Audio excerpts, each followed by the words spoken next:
Matthew chapter 14. At that time, Herod the Tetrarch heard the reports about Jesus, and he said to his attendants, "This is John the Baptist. He has risen from the dead. That is why miraculous powers are at work in him." Now Herod had arrested John and bound him and put him in prison because of Herodias, his brother Philip's wife. For John had been saying to him, "It is not lawful for you to have her." Herod wanted to kill John, but he was afraid of the people because they considered John a prophet. On Herod's birthday, the daughter of Herodias danced for the guests and pleased Herod so much that he promised with an oath to give her whatever she asked. Prompted by her mother, she said, "Give me here on a platter the head of John the Baptist."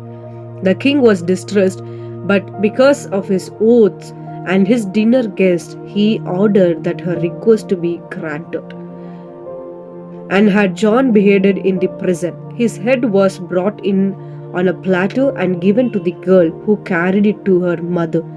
John's disciples came and took his body and buried it. Then they went and told Jesus. When Jesus heard what had happened, he withdrew by boat privately to a solitary place. Hearing of this, the crowds followed him on foot from the towns. When Jesus landed and saw a large crowd, he had compassion on them and healed their sick. As evening approached, the disciples came to him and said, "This is a remote place and it's already getting late. Send the crowds away so they can go to the villages and buy themselves some food." Jesus replied, "They do not need to go away. You give them something to eat." "We have here only 5 loaves of bread and 2 fish," they answered. "Bring them here to me," he said, and he directed the people to sit down on the grass. Taking the 5 loaves and the 2 fish and looking up to heaven, he gave thanks and broke the loaves. Then he gave them to the disciples, and the disciples gave them to the people. They all ate and were satisfied, and the disciples picked up 12 basketfuls of broken pieces that were left over. The number of those who ate was about 5,000 men, beside women and children. Immediately Jesus made the disciples get into the boat and go on ahead of him to the other side while he dismissed the crowd.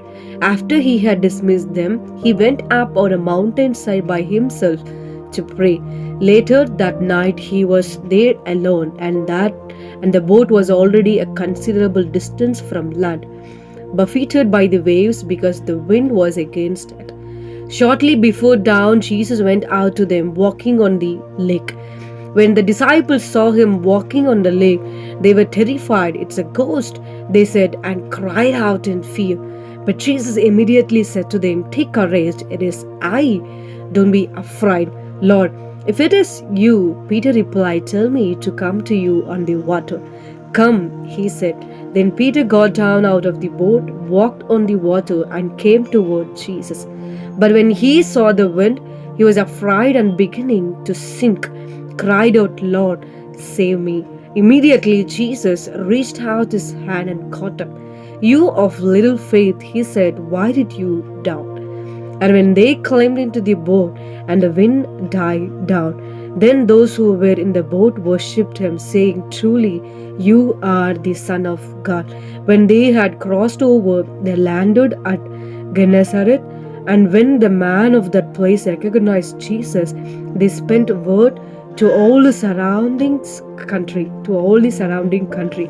People brought all their sick to him and begged him to let the sick just touch the edge of his cloak, and all who touched it were healed.